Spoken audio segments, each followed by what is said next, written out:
আজকে সকালের খাবারে আছে আলু সিদ্ধ, শুকনো লঙ্কা দিয়ে মাখা, তারপরে ডাল সিদ্ধ, তারপরে মিষ্টি কুমড়ো ভাজি, তারপরে বেগুন ভাজি।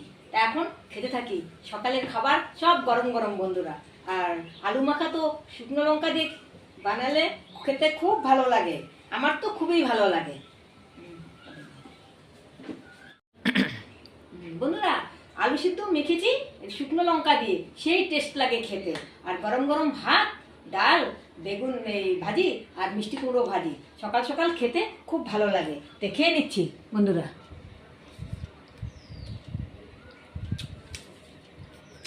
বেগুন ভাজাটা খেয়ে নিই।